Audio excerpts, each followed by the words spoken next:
이렇게 하니까 백날 첫날 살을 빼봤자 살이 다시 찔 수밖에 없는 거예요. 자, 제발 부탁인데 여러분들이 이 영상은 좀 2분이라도 좀 제발 시청해주세요. 왜냐하면 여러분들이 정말 큰 착각을 하고 있는 게, 다이어트는 여러분들 살을 빼는 방법을 아는 게 절대로 안 해요. 살을 빼는 방법을 아는 게 아니라 내가 배부르게 먹고 만족감 있게 무엇을 먹든 간에 절대 살이 찌지 않고 비만이 되지 않고 무슨 뭐 친구와의 식사 약속이든 가족과의 식사 약속이든 강박감을 가지지 않으면서 살아가도 살이 찌지 않는 방법을 아시는 게 첫 번째입니다. 이걸 먼저 배우셔야 돼요. 그런데 대부분 유튜브나 인스타에서 나오는 코치들이 뭘부터 가르쳐요? 살을 빼는 방법만 가르쳐주지, 다시 내가 만족감 있고 배부르게 먹어도 살이 안 찌는 방법을 가르쳐준 사람이 있나요? 정말 없어요. 이건 왠지 알아요, 여러분들? 내가 살만 빼주면 그만이라고 생각하기 때문이에요. 1, 2년 뒤에 다시 만약에 비만이 됐다 치자, 요요가 왔다 치자, 그러면 어떻게 치부해요? 여러분들 의지력으로 치부한다고요. 니들이 잘못했다, 니들이 의지력이 낮아서 아니나, 니들이 관리 똑바로 안 해서 그런 거 아니냐, 이렇게 치부해버린다고요. 그러면 어떻게 돼요? 여러분들은 당연히 그렇게 생각할 수밖에 없겠죠. 왜?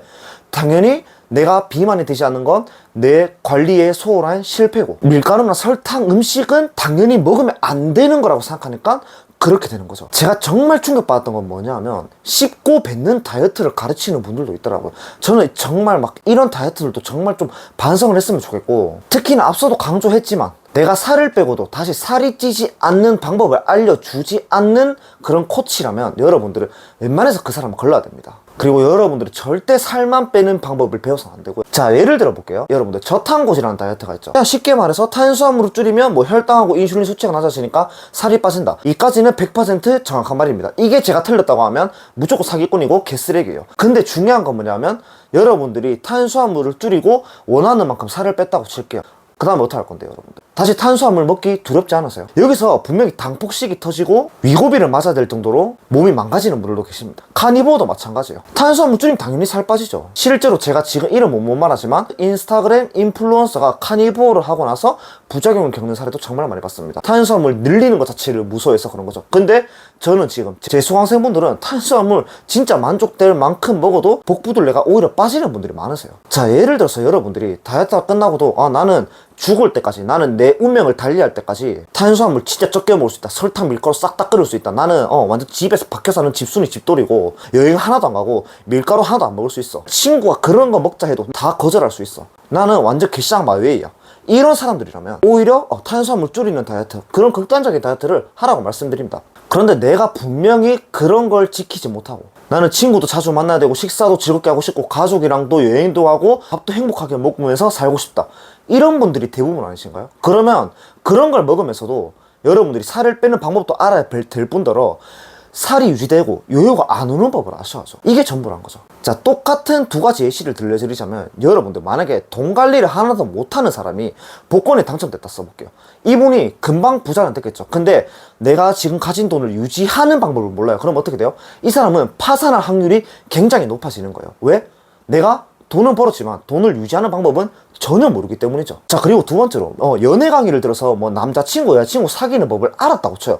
근데 이 강사님이 내가 진짜 좋아하는 여자나 남자를 만났는데 이 사람과 결혼하고 오랫동안 유지하는 법을 안 알려주면 어떡해요? 사귀는 건 거의 무용지물입니다. 이런 것과 똑같은 거라고요. 우리가 배워야 되는 건 두 가지예요.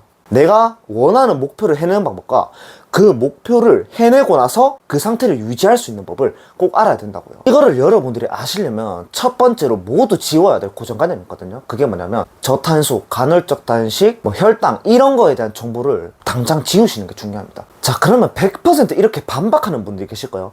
나는 고지혈증 있어, 나는 당뇨병이 있어, 나는 뭐 이래서 안 돼, 나는 무조건 건강한 음식만 먹고 밀가루 설탕 다 끊어야 돼, 이런 분들이 계실 겁니다. 물론 그게 틀린 말은 아닌데 그렇다고 맞는 말이 아니에요. 왜냐하면요, 여러분들 지금 여러분들의 상태를 파악하는 게 중요한데, 여러분들이 지금 당뇨병에 걸린 상태에서 정말 목숨 위험한 상태다, 내가 지금 의지력으로 지금 당장 당하고 밀가루를 끊을 수 있는 상태라면 당장 끊으시는 게 맞아요. 근데 여러분들, 제가 이거는 좀 논란이 될 수도 있는데, 당뇨병에 걸렸다고 해서 내가 지금 혈당이 높다고 해서 탄수화물을 먹고 설탕 먹고 밀가루 먹는 것 자체가 나쁜 걸까요, 여러분들? 이런 단기적인 생각을 절대로 가지시면 안 돼요. 여러분들이 그 음식을 끊었다고 해서 영원히 끊을 수 있으세요? 당뇨병을 고쳤다고 해볼게요. 고지혈증 고쳤다고 해볼게요. 그게 다시 안 걸리게 내 식습관을 조절할 수 있는 방법을 아시거나, 밀가루 폭식이 안 터지는 방법, 내 몸의 식욕이 정상으로 되돌아가는 방법을 알고 계시나요? 그걸 모르는 상태에서 억지로 참고 끊으려고 하면 나중에는 결국 터지는 법이라고요. 여러분들,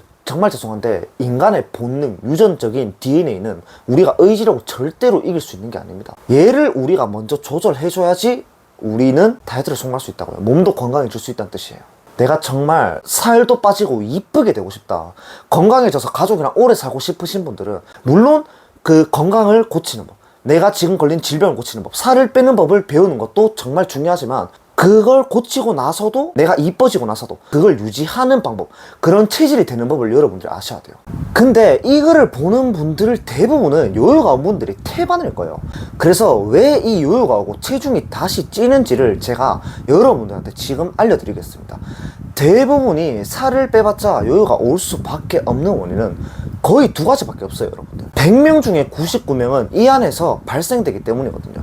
그게 뭐냐면, 첫 번째는 기초 대사량 저하, 그리고 두 번째는 신진대사 고장입니다. 자, 첫 번째 기초 대사량 저하가 뭘까요? 몸이 기초적으로 쓸 수 있는 에너지가 적어지다 보니까 남아 돌아가는 에너지가 많겠죠. 그래서 이 남는 에너지를 모두 지방으로 저장하는 체질이 되는 겁니다. 그래서 우리가 다이어트가 끝나고 일반식을 조금만 하고 먹는 양을 약간이라도 늘리는 순간 살이 쉽게 찌는 몸으로 바뀌어 버린다는 거예요. 그러면 두 번째로 말씀드렸던 대사 고장은 뭐냐? 대사 고장 유형은 정말 많은데 그 중에서 가장 대표적인 게 우리 몸의 체지방량을 계속 일정하게 유지시켜서 요요가 안 오게끔 만들어주고 포만감을 항상 일정하게 유지시켜주는 렙틴 호르몬 기능이 고장난 겁니다. 그러면 이 호르몬이 정상적으로 돌아오지 않으면서 살만 빼게 되면 여러분들은 매일 미친듯이 많이 먹으면서 포만감도 제대로 못 느끼게 되고 살은 계속 찔 수밖에 없다고요. 왜? 그냥 간단해요.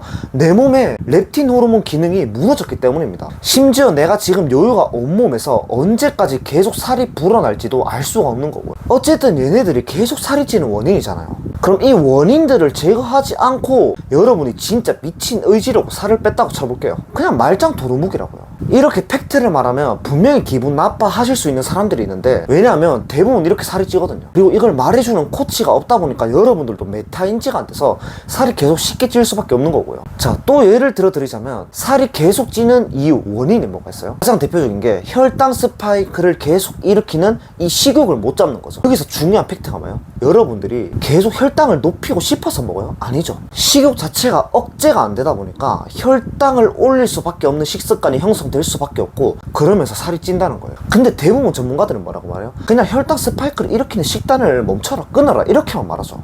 그냥 탄수화물을 줄이면 모든 게 끝난다고 여러분들을 탓하죠. 이게 뭔 말이냐면 그냥 네 의지력으로 노력하는 뜻이에요. 원리는 알려줄 수 있지만 방법은 네 알아서 해라, 이런 거라고요. 이게 웃긴 게 다른 예로 무슨 뜻인지 아세요? 문이 열릴 때 시끄러우면 귀마개를 껴라, 불편을 네가 참아라, 네가 적응해라, 이런 식이라는 거야. 진짜 해결책은 뭐죠? 문 힌지에 기름칠을 해서 소리가 아예 안 나게 만들면 되는 거죠. 이렇게 다가가야 한다고요. 즉 본질은 여러분들이 억지로 탄수화물을 줄이는 것이 아니라 탄수화물을 내가 적당히 먹어도 만족할 수 있는 상태를 만들어줘야 돼요. 탄수화물을 많이 먹어서도 살이 웬만해서 안 찌는 체질을 먼저 만들어줘야 된다고요. 이제 무슨 말인지 이해가 되시나요? 여러분, 저는 실제로 운동을 일주일에 2번 하고, 이번에는 비 때문에 7일 동안 운동을 30분만 했거든요.